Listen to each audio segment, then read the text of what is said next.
Mes mains tremblaient en tenant le téléphone contre mon oreille. Depuis la voiture garée à une demi-rue de distance, je pouvais voir les lumières dorées illuminant mon jardin, entendre la musique qui résonnait depuis ma terrasse, observer les silhouettes de 120 personnes trinquant dans ma maison d'Annecy. La gendarmerie répondit à la 3e sonnerie. « Bonsoir, je suis Marie-Claude Dubois. » Ma voix sonnait plus ferme que je ne l'espérais. Je suis propriétaire de la maison située au chemin du lac 47. Des personnes organisent un événement dans ma propriété sans mon consentement. Je raccrochai et dans ce silence qui suivit, quelque chose en moi se brisa définitivement. Ou peut-être se recomposa enfin. Comment en suis-je arrivé là? Comment est-ce possible qu'une femme de 67 ans, veuve, mère dévouée, finisse par appeler la police pour évacuer la fête d'anniversaire de sa propre belle-fille? La réponse n'est pas simple. Cela commença 3 semaines plus tôt, quand Stéphanie, ma belle-fille, m'appela avec cette voix douce qu'elle utilise uniquement quand elle a besoin de quelque chose. Mon fils Vincent était marié avec elle depuis 2 ans, 2 années pendant lesquelles j'avais essayé de toutes mes forces de construire un pont entre nous. Elle maintenait toujours la distance, comme si j'étais une étrangère encombrante, au lieu d'être la mère de l'homme qu'elle prétendait aimer. Mais cet après-midi d'octobre, son ton était différent, presque chaleureux. « Belle-mère, tu as un moment ?» J'étais dans mon appartement de Lyon, celui où j'avais élevé Vincent seul, pendant que mon mari Jean-Pierre travaillait en double équipe pour payer les frais de scolarité. Le même endroit rempli de photographies où mon fils souriait dans son uniforme d'école primaire, où nous avions célébré son diplôme universitaire, où j'avais pleuré 3 ans plus tôt quand le cœur de Jean-Pierre avait décidé qu'il avait assez travaillé. « Bien sûr, Stéphanie, dis-moi. » Il y eut une pause. Je pouvais l'imaginer arrangeant ses cheveux, ce geste qu'elle faisait quand elle calculait ses mots. « Tu sais que mon 35e anniversaire approche? Vincent et moi pensions à ta maison d'Annecy. Elle est magnifique au bord du lac. Tu crois que tu pourrais nous la prêter pour organiser quelque chose d'intime? Quelque chose de familial, tu vois? » Mon cœur fit un bond. « Familial, avait-elle dit. Cela signifiait que je serais incluse, que c'était une opportunité de me rapprocher, de lui démontrer que je n'étais pas la belle-mère intrusive qu'elle semblait croire. « Bien sûr, répondis-je peut-être trop rapidement.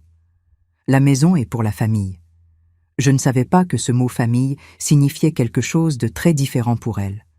La maison d'Annecy n'était pas simplement une propriété. C'était le rêve que Jean-Pierre et moi avions construit pierre par pierre. Il travaillait comme ingénieur dans une entreprise de construction, des journées de 14 heures, samedi inclus. Je donnais des cours de couture à domicile pour aider aux dépenses. Pendant 15 ans, nous avions économisé chaque centime possible. Quand nous avions enfin acheté ce terrain face au lac en 2005, nous avions pleuré enlacés en regardant le coucher de soleil. La maison, nous l'avions construite petit à petit. D'abord la structure de base, puis les grandes fenêtres que Jean-Pierre avait conçues pour laisser entrer toute la lumière du lac. Ensuite, le jardin où j'avais planté des glycines, des tilleuls et ce rosier aux fleurs corail qui fleurissait chaque printemps. Elle valait 220 000 € maintenant, mais pour moi, elle n'avait pas de prix. « Combien de personnes tu penses inviter ?» demandai-je. « Oh, quelque chose de petit, belle-mère, intime, peut-être 20, 30 personnes maximum. » 30 personnes. Cela sonnait raisonnable. Parfait. Tu as besoin d'aide pour quelque chose? Tu veux que je vienne quelques jours avant pour préparer la maison? Il y eut une pause brève. Ensuite, sa voix changea subtilement, adoptant ce ton que j'apprendrai plus tard à reconnaître. Le ton de celle qui obtient exactement ce qu'elle veut. Oh, belle-mère, tu es adorable. Si ce n'est pas trop te demander, tu connais un bon service traiteur par là-bas? C'est que tu as plus d'expérience dans ces choses. Plus d'expérience, code pour plus vieille. J'en connais plusieurs, répondis-je en ignorant la piqûre. Laisse-moi passer quelques coups de fil. Tu es un amour. Et dis, tu connaîtrais quelqu'un qui loue des tentes? Si jamais il pleut, tu vois. Je m'en occupe, ne t'inquiète pas. Chaque demande venait enveloppée de sourires téléphoniques. Je les acceptais toutes en pensant que je construisais quelque chose, une relation, une complicité de femme en famille. Comme j'étais aveugle. Mais avant de continuer, vérifiez si vous êtes déjà abonné à la chaîne et dites-nous en commentaire de quelle ville ou pays vous nous regardez. Nous aimons beaucoup savoir jusqu'où nos histoires voyagent. Les jours suivants furent un tourbillon. Je contactai 3 services traiteurs, comparai les prix, choisis le menu. Quiche Lorraine, poulet rôti, gratin dauphinois, rien de trop sophistiqué mais savoureux, de la vraie cuisine. Ensuite, les tentes. Stéphanie voulait du blanc, élégant. Je les trouvai. 3 grandes tentes, structure métallique, rideaux de gaz, 900 €. Les fleurs furent plus compliquées. Pas trop classiques, avait-elle dit. J'engageai une fleuriste de Chambéry qui travaillait avec des roses corail, des hortensias blancs et du feuillage vert foncé. Tout s'additionnait, mais je ne comptais pas encore. J'étais trop occupée à rêver du moment où Stéphanie me serrerait dans ses bras en disant « Merci belle-mère, je ne sais pas ce que nous ferions sans toi ». Le vendredi précédant l'événement, je conduisis les 2 heures depuis Lyon jusqu'à Annecy avec mon break chargé de produits de nettoyage, draps propres et 3 valises. Quand j'ouvris la porte principale, l'odeur de renfermé me frappa. La maison n'avait pas été utilisée depuis 3 mois. Les fenêtres avaient cette pellicule de poussière que laisse le temps. Les toiles d'araignée décoraient les coins du plafond et le jardin était négligé, les glycines poussant sans contrôle et les feuilles sèches couvrant la pelouse. Je retroussai mes manches et commençai. D'abord je balayais, puis je lavais les sols, nettoyais les fenêtres une par une avec du vinaigre et du papier journal comme ma mère me l'avait appris.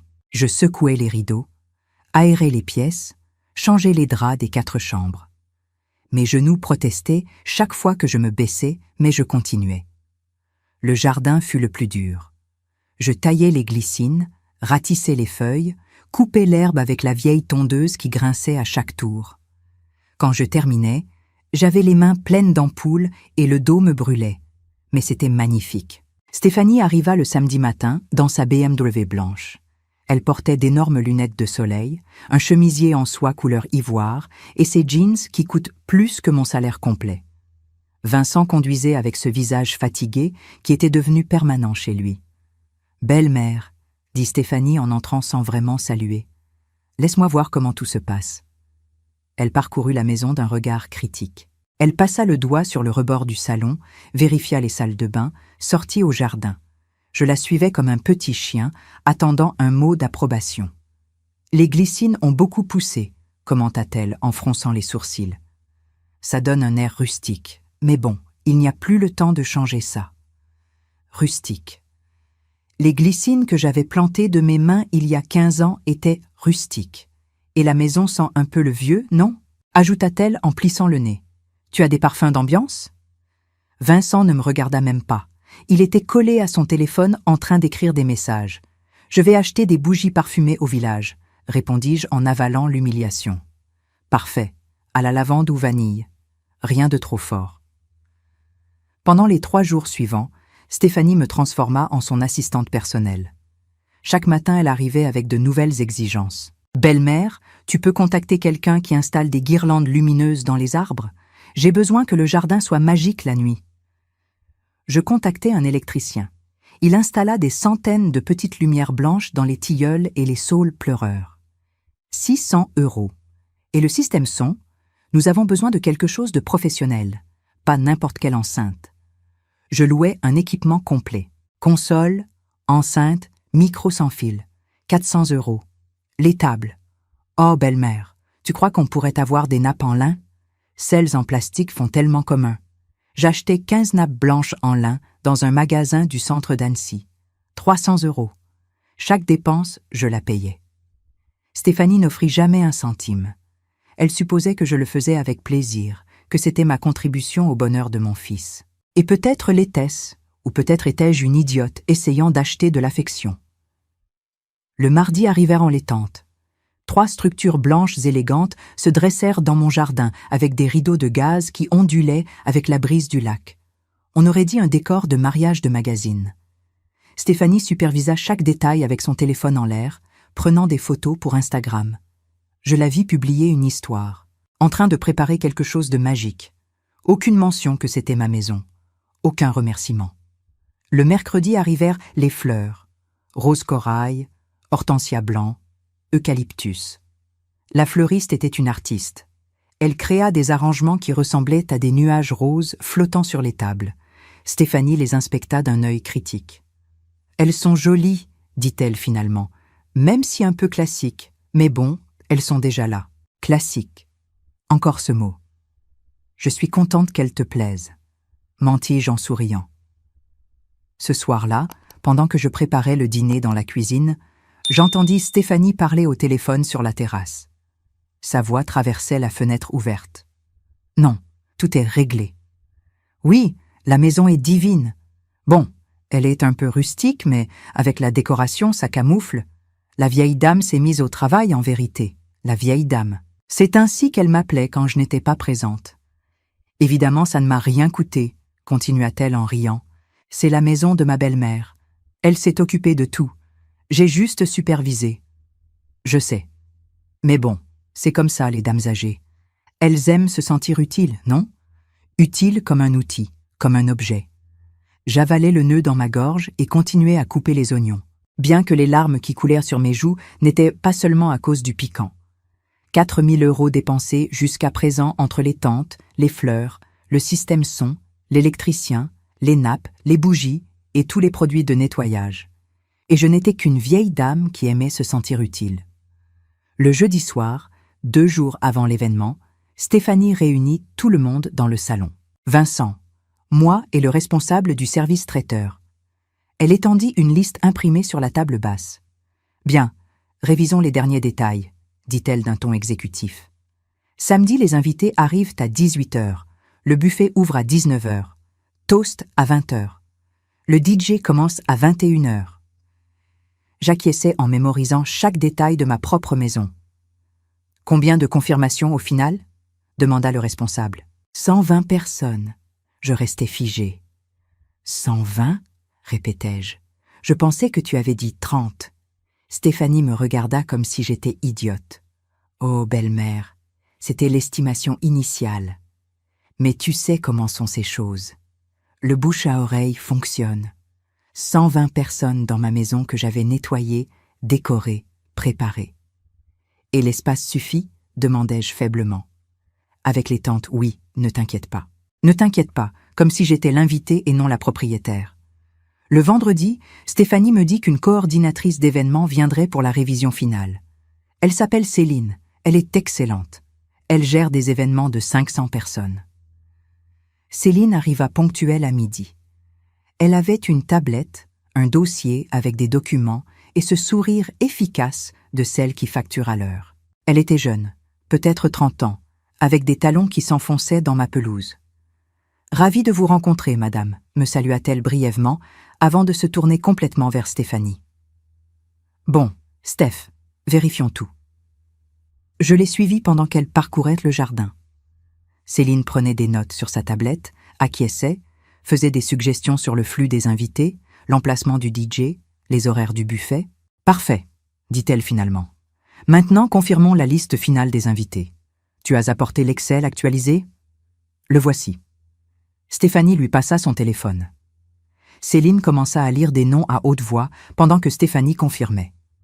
J'arrosais les pots de géranium près d'elle, écoutant distraitement. Des noms que je ne connaissais pas. « Et la famille directe ?» demanda Céline. « Ma mère et mon père, évidemment. Mes 2 sœurs avec leur mari. Ma cousine, Renata.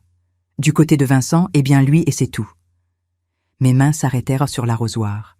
« Juste lui ?» demanda Céline en levant les yeux. « Oui, Vincent n'a pas beaucoup de famille. Son père est décédé et sa mère est ici, non ?»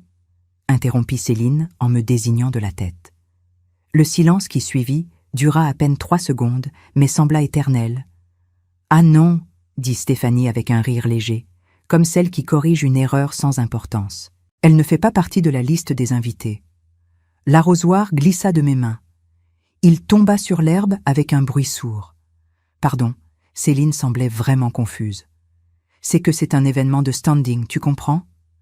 Que des gens jeunes, influenceurs, contacts professionnels.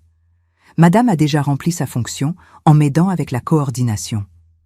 A déjà rempli sa fonction, comme si j'étais une employée temporaire. Mais Céline me regarda mal à l'aise. C'est la propriétaire de la maison. Non, oui, mais elle comprend. Stéphanie ne se retourna même pas pour me regarder. N'est-ce pas, belle-mère? Tu comprends que nous avons besoin d'une certaine ambiance, d'une certaine vibe? Ne le prends pas mal. Mais les gens qui viennent sont très spécifiques. Spécifiques, code pour jeune, code pour tu ne corresponds pas. Je restais là debout, avec les mains sales de terre, le chemisier taché de sueur, sentant quelque chose s'effondrer en moi. 120 personnes viendraient demain dans ma maison, la maison que j'avais nettoyée, décorée, préparée, la maison pour laquelle j'avais payé 4 200 € en tente, fleurs, système son et nappe en lin. Et je n'étais pas invitée. Je comprends, dis-je finalement d'une voix que je ne reconnus pas comme la mienne. Stéphanie sourit, soulagée. Je savais que tu comprendrais. Tu es un amour, belle-mère. Céline continuait à me regarder avec un mélange de pitié et de malaise. Elle fit semblant de vérifier quelque chose sur sa tablette. Bon, alors la liste reste à 120 personnes, dit-elle à voix basse. Parfait, répondit Stéphanie en rangeant son téléphone. Cet après-midi, je cherchais Vincent. Je le trouvais sur la terrasse en train de vérifier son ordinateur portable. Il travaillait dans une entreprise de marketing digital, toujours collé à l'écran. « Mon fils », ma voix sortit tremblante, « j'ai besoin de te parler. »« Dis-moi, maman », répondit-il sans lever les yeux. « C'est vrai que je ne suis pas invité à la fête ?» Ses doigts s'arrêtèrent sur le clavier. Il me regarda enfin. « Maman », soupira-t-il en fermant l'ordinateur. « C'est compliqué. Compliqué, Vincent. C'est ma maison. Je sais, mais Stéphanie a une vision spécifique pour son anniversaire. Elle veut quelque chose de sophistiqué avec ses gens. Ce n'est pas personnel. »« Pas personnel », répétai-je en sentant la colère commencer à remplacer la douleur. J'ai dépensé 4 200 € pour cet événement. J'ai travaillé comme une bête toute la semaine. Et ce n'est pas personnel ? Maman, s'il te plaît, il se frotta les tempes. Ne fais pas de scandale. Comprends. Elle veut seulement les plus proches. Les plus proches. Mon fils venait de me dire que je n'étais pas des plus proches. Il me regarda avec ses yeux qui autrefois me voyaient comme son héroïne, la femme qui s'était occupée de lui quand il avait eu la varicelle à 6 ans, qui lui avait appris à faire du vélo, qui avait vendu les bijoux de ma grand-mère pour payer son université. Maintenant, il me regardait comme un obstacle. Ce soir-là, allongé dans ma petite chambre, j'écoutais Stéphanie et Vincent rire sur la terrasse. Ils trinquaient avec du vin, célébrant par anticipation. Je pris mon téléphone. Mes doigts tremblaient en cherchant dans les contacts. Je trouvais un numéro que j'avais enregistré il y a des années quand j'avais fait les démarches pour la maison. Gendarmerie nationale d'Annecy. Je l'enregistrai en numérotation rapide. Quelque chose en moi, quelque chose qui était resté endormi pendant 67 ans, se réveilla. Demain, pensai-je. Demain, nous verrons qui a rempli sa fonction. Je me réveillai à 5 heures du matin ce samedi. Mon corps ne pouvait plus prétendre dormir. J'avais passé la nuit à me retourner dans le lit avec l'estomac noué. Dehors, le lac s'éveillait dans le calme. Les tentes blanches brillaient de la rosée de l'aube. Tout était prêt pour la célébration, tout sauf mon cœur. Je préparais du café dans la cuisine silencieuse. Mes mains tremblaient en tenant la tasse. Je ne pouvais toujours pas accepter ce que j'avais entendu hier. Elle ne fait pas partie de la liste des invités. À quel moment suis-je devenu invisible pour mon propre fils? Vincent descendit après 7 heures, déjà douché et portant une chemise grise que je lui avais offerte pour son dernier anniversaire. « Mon fils, » commençai-je en posant la tasse sur la table, « j'ai besoin que tu me dises la vérité, sans mensonge, sans détour. » Il me regarda avec prudence. « La vérité? Sur quoi? Suis-je invité à cette fête ou non? » Le silence s'allongea. Je vis comment il avala sa salive, comment il détourna le regard vers la fenêtre, vers n'importe où sauf mes yeux. « Maman, nous en avons déjà parlé hier. »« Non, Vincent, tu m'as dit de ne pas faire de scandale, mais tu ne m'as pas répondu. Alors je te le demande à nouveau. Suis-je invité ?» Ses épaules s'affaissèrent légèrement. Stéphanie a une idée très spécifique de comment elle veut sa fête. Et dans cette idée, il n'y a pas de place pour la propriétaire de la maison. Ce n'est pas comme ça, maman. Ne le prends pas personnellement. Que je ne le prenne pas personnellement. Ma voix monta sans que je puisse la contrôler. Vincent, cela fait 1 semaine que je travaille comme une folle. J'ai dépensé 4 200 €. 4 200 € de mes économies. Et tu me dis de ne pas le prendre personnellement? Il se frotta le visage des deux mains. Maman, s'il te plaît, comprends. C'est son anniversaire, son jour spécial. Elle a le droit de décider avec qui elle le célèbre.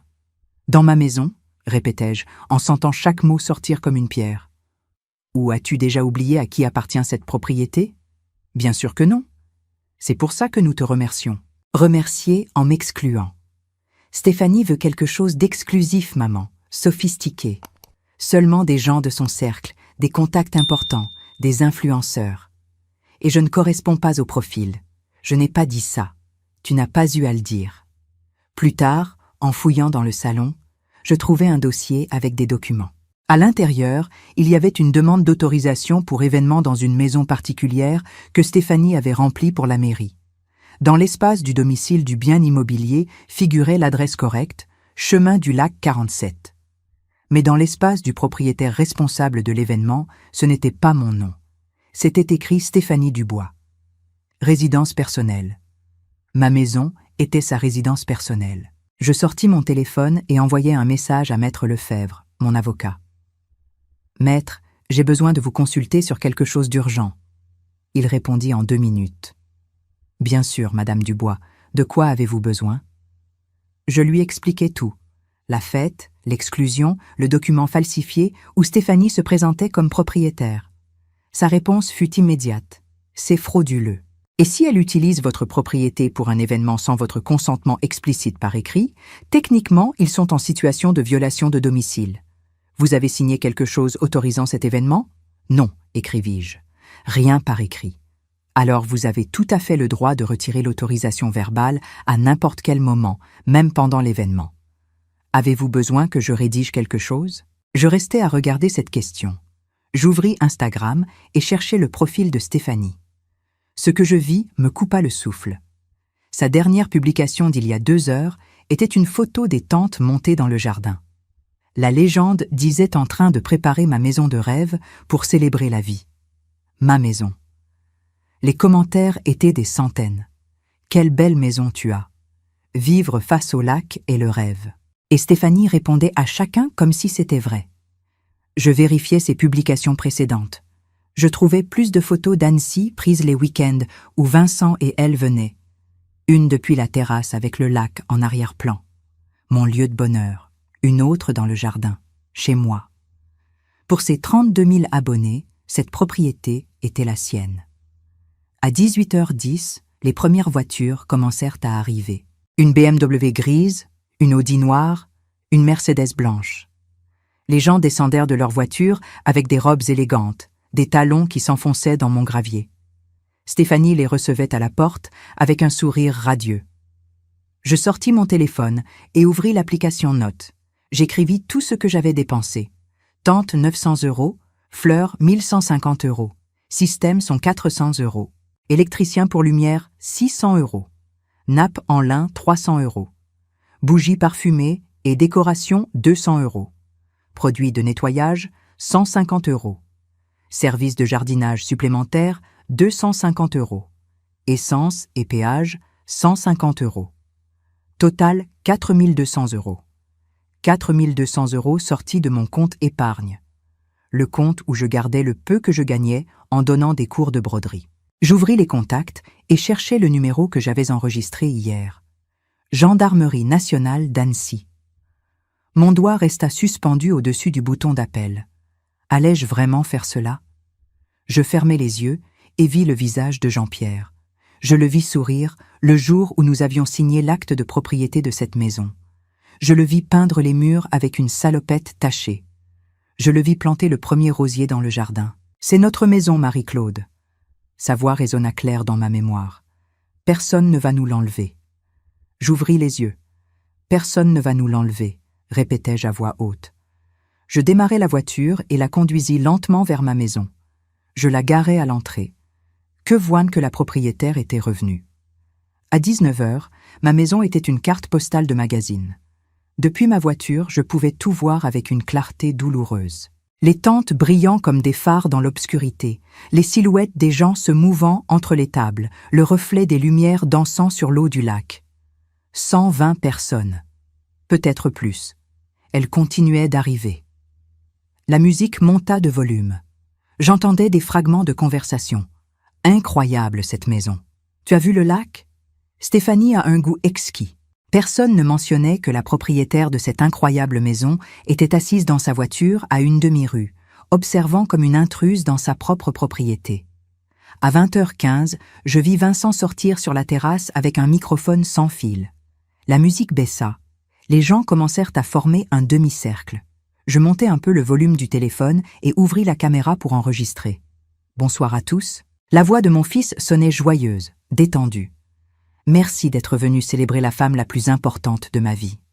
Chaque mot était un coup de poignard. Stéphanie, mon amour. Elle apparut à ses côtés, radieuse dans une robe couleur champagne qui avait dû coûter une fortune. Il y a 3 ans, le jour où je t'ai rencontré, ma vie a complètement changé. Tu m'as appris à vivre différemment, à rêver plus grand. Et aujourd'hui, dans ce lieu si spécial, il étendit le bras en désignant la maison, ma maison. Je veux que tu saches que tout ce que j'ai est à toi. Mon cœur, ma vie, mon avenir, tout. Les gens applaudirent. Stéphanie se couvrit le visage avec les mains dans un geste de fausse surprise.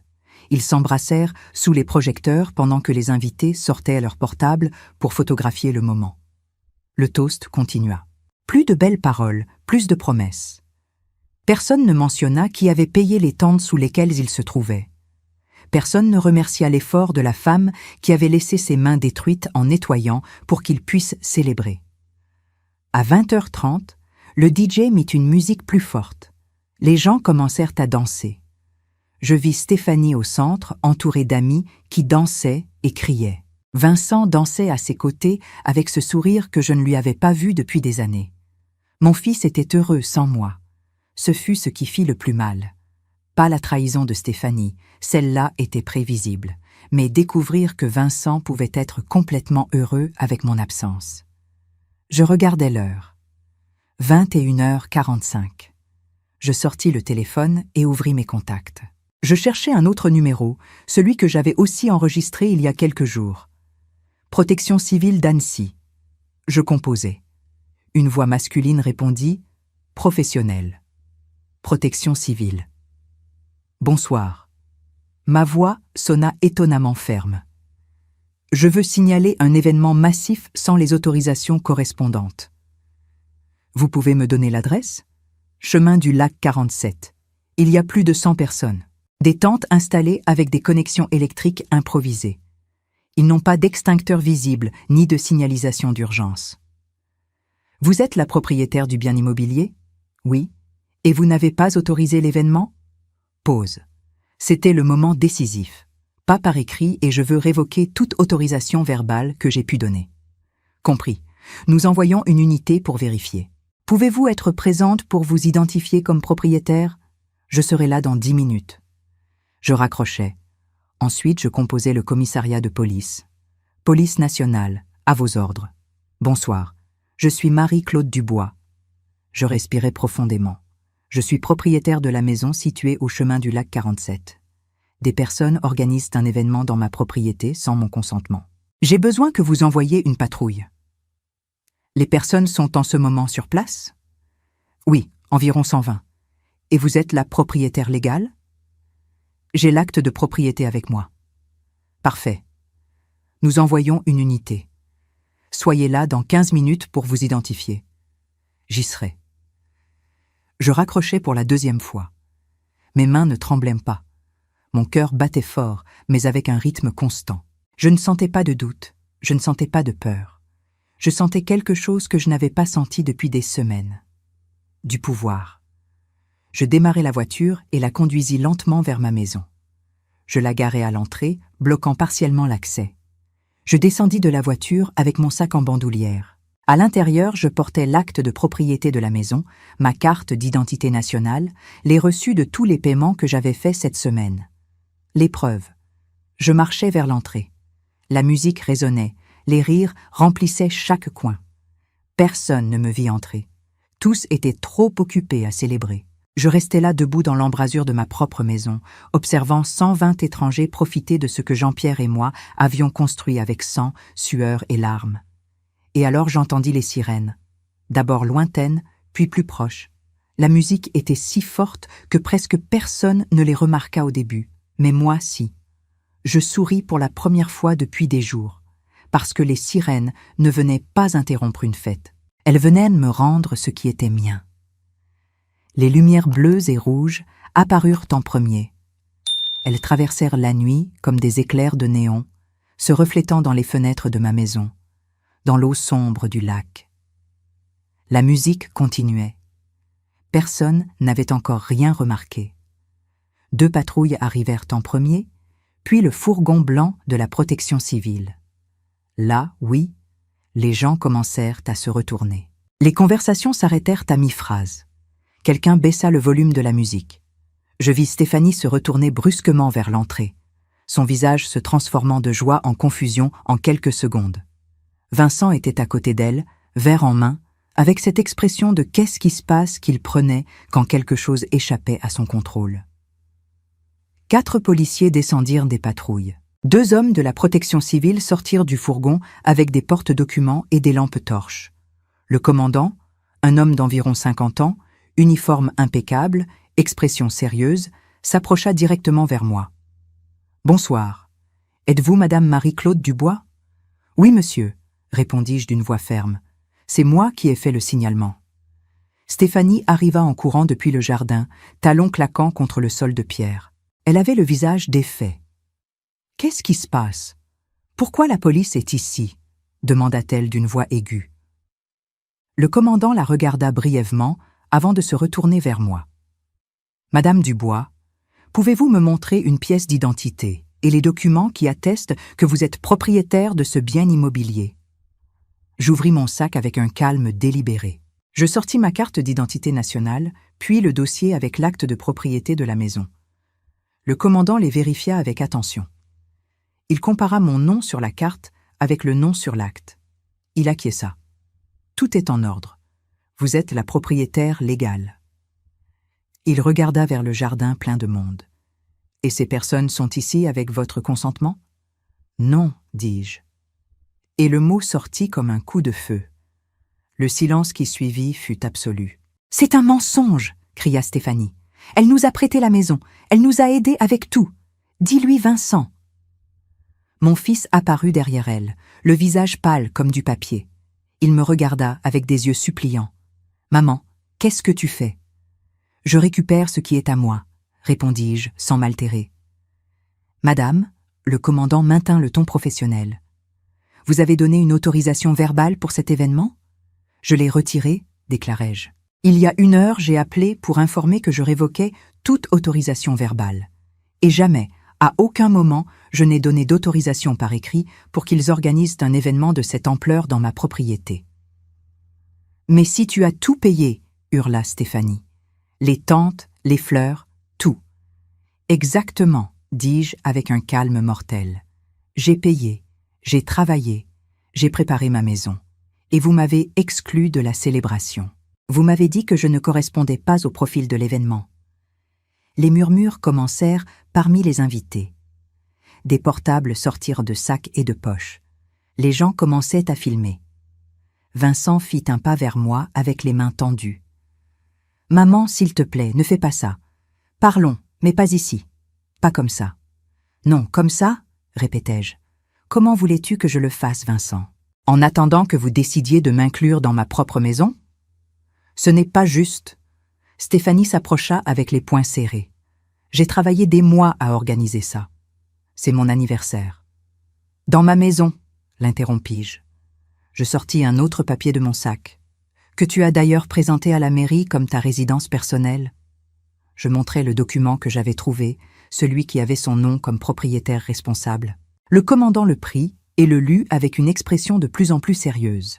« Madame, » dit-il à Stéphanie, « est-il vrai que vous vous êtes présentée comme propriétaire de ce bien immobilier devant les autorités municipales ?» Stéphanie bégaya. « Je non, c'est que c'était plus facile pour les démarches. Cela constitue un faux en écriture publique, » déclara le commandant. « C'est un délit. Ce n'est pas un délit, c'est un malentendu. Stéphanie se mit à pleurer. Des larmes de mascara coulaient sur ses joues, parfaitement maquillées. Les hommes de la protection civile s'approchèrent à ce moment. « Commandant, nous avons vérifié les installations », rapporta l'un d'eux. Il y a plus de 100 personnes dans un espace sans les autorisations requises. Il n'y a pas assez d'extincteurs. Les connexions électriques sont provisoires et dangereuses. La sortie de secours est bloquée par une des tentes. Avez-vous une autorisation de la protection civile pour cet événement ? Demanda le commandant à Stéphanie. Elle secoua la tête en sanglotant. L'événement doit être suspendu immédiatement, décréta l'homme de la protection civile. Et une contravention sera dressée. L'amende est de 2250 €. 2250 €. Je vis Stéphanie chanceler. Vincent dut la soutenir par le bras. « Non, nous n'avons pas cet argent », murmura-t-elle. « De plus, » continua le commandant en se tournant vers les invités, « si la propriétaire du bien immobilier demande que tout le monde se retire, vous devez le faire immédiatement. Sinon, vous seriez en situation de violation de domicile. » Certains invités rangeaient déjà leurs affaires. D'autres sortaient leur portable en appelant des Uber et des taxis. Le murmure grandissait. Ça va être partout sur les réseaux. C'est la belle-mère. Mon Dieu, quelle honte. Stéphanie entendait tout. Sa fête parfaite, sa célébration Instagram, son moment de gloire, s'effondrant en temps réel. Madame Dubois, le commandant s'adressa à moi. « Souhaitez-vous porter plainte pour violation de domicile ?» Je regardais Vincent. Mon fils avait les larmes aux yeux. Pas de repentir, de rage, de honte. « Maman, s'il te plaît, » supplia-t-il d'une voix brisée. « Ne nous fais pas ça. Ne nous fais pas ça. » Même maintenant, il n'assumait pas la responsabilité. C'était toujours moi qui faisais quelque chose de mal. « Je ne vais pas porter plainte, » dis-je finalement. « Mais je veux que tout le monde parte maintenant. » Le commandant acquiesça et se tourna vers la foule. « Vous avez entendu la propriétaire. L'événement est annulé. Vous avez 15 minutes pour évacuer le bien immobilier. » Le chaos se déchaîna. Des gens courant vers l'entrée, des talons se cassant sur le gravier, le DJ déconnectant son équipement précipitamment, des flashs de portable partout. Cela allait être sur TikTok avant minuit. Vincent se retourna vers moi avec une expression de fureur que je ne lui avais jamais vue. « Tu es contente ?» cria-t-il. « C'est ce que tu voulais ? Détruire la vie de ma femme ? Nous humilier devant tout le monde ?» Je marchais vers lui lentement. Je m'arrêtais à quelques centimètres de son visage. « Non, Vincent, » dis-je d'une voix basse mais ferme. « Je n'ai rien détruit. Vous l'avez fait vous-même quand vous avez décidé que je ne valais même pas une place à la table de ma propre maison. C'était son anniversaire, son jour spécial. Et moi je suis quoi ? Une inconnue ? Une employée qu'on engage quand on a besoin de quelque chose ? Tu es ma mère, tu es censée me soutenir. Te soutenir, oui, me laisser piétiner, non. » Les larmes sortirent finalement de mes yeux, mais pas de douleur, de libération. « Ton père a travaillé jusqu'à en mourir pour que nous ayons cette maison. Et moi je l'ai gardée comme de l'or pendant 3 ans. Et vous, qu'avez-vous fait ? L'utiliser comme décor Instagram ? La présenter comme vôtre ? M'effacer de ma propre vie. Maman, je ne veux plus t'entendre. Va-t'en, emmène ta femme, et quand tu seras prêt à parler comme des adultes, comme des personnes qui se respectent, tu me chercheras. Tu me chasses ? J'exerce mon droit comme propriétaire de décider qui est dans ma maison. Le dernier coup, le définitif. » Vincent me regarda avec un mélange de douleur, de rage et quelque chose d'autre, quelque chose qui semblait dangereusement proche de la haine. Il prit Stéphanie par le bras et la leva de la chaise. « Allons-y », lui dit-il. Pendant qu'ils s'éloignaient vers leur voiture, Stéphanie se retourna pour me lancer un dernier regard plein de venin. « Ça ne va pas en rester là, » siffla-t-elle. « Tu vas payer pour ça. » Je souris. Pour la première fois de toute la soirée, je souris vraiment. J'ai déjà payé ma chérie. 4 200 €. Maintenant, c'est à vous de payer. 10 minutes plus tard, la dernière voiture disparut par le chemin de gravier. Le bruit des moteurs s'éteignit jusqu'à ce qu'il ne reste que le silence du lac interrompu occasionnellement par le chant des grillons. Ma maison redevint mienne. Le dimanche, je me levai à 6 heures. J'engageai un service de nettoyage du village. 4 femmes arrivèrent et travaillèrent pendant 6 heures. Quand elles terminèrent, ma maison avait retrouvé son apparence d'avant. Vide, tranquille, mienne. À 15 heures, mon téléphone sonna. C'était Céline, la coordinatrice. « Madame Dubois, je voulais juste vous dire que ce que vous avez fait hier était courageux. » Il y eut une pause. Je savais que quelque chose n'allait pas. Et autre chose, Stéphanie me doit 750 € pour mon travail d'hier. Et je ne crois pas qu'elle va me payer. Donc, si vous avez besoin d'un témoin pour quoi que ce soit de légal, vous pouvez compter sur moi. Le lundi matin, je reçus un appel de Maître Lefebvre. « Madame Dubois, je me suis renseignée sur ce qui s'est passé. Vous allez bien ? » « Je survis, maître. Je veux vous informer de quelque chose d'important. Votre belle-fille m'a contacté. » Mon cœur fit un bond. Pourquoi faire ? Pour me demander si elle pouvait vous poursuivre pour préjudice moral et dommages économiques. Et que lui avez-vous dit ? Je lui ai dit la vérité, qu'elle n'a aucun recours. Que vous avez agi dans vos droits comme propriétaire. Que c'est elle qui a commis des irrégularités en se présentant comme propriétaire devant les autorités. Je ne veux pas la poursuivre, dis-je rapidement. C'est l'épouse de mon fils, je sais. Mais elle doit comprendre la gravité de ce qu'elle a fait. C'est pourquoi je lui ai recommandé de chercher un arrangement avec vous, à l'amiable, civilisé. Un arrangement ? Qu'elle vous rembourse ce que vous avez dépensé. Qu'elle signe un document reconnaissant que la maison est à vous et qu'elle ne se présentera plus jamais comme propriétaire. Et qu'elle offre des excuses formelles. Je m'assis sur la terrasse avec une tasse de café. Le lac était calme. Des oiseaux volaient bas, effleurant l'eau. Jean-Pierre et moi avions l'habitude de nous asseoir ici les dimanches matins en planifiant l'avenir. Quand Vincent aura des enfants, disait-il, ils vont adorer venir ici. Ils vont nager dans le lac, ils vont courir dans le jardin. Cette maison sera remplie de rires de petits-enfants. Des petits-enfants que je ne connaîtrai peut-être jamais maintenant. Cela en avait-il valu la peine ? Je regardais autour de moi. Ma maison, mon jardin, mon lac. Oui, 1000 fois oui. Parce que cette nuit-là, quand les patrouilles étaient arrivées avec leurs lumières bleues et rouges se reflétant dans le lac, quand la musique s'était arrêtée brusquement et que 120 invités étaient restés avec leurs verres à mi-chemin de leurs lèvres, j'avais finalement récupéré quelque chose de plus important que ma maison. J'avais récupéré ma dignité. Si cette histoire a touché votre cœur, répondez ici dans les commentaires. À ma place, qu'auriez-vous fait ? N'oubliez pas de regarder la prochaine vidéo qui apparaît sur votre écran. Elle apporte un rebondissement surprenant et émouvant qui vous captivera du début à la fin.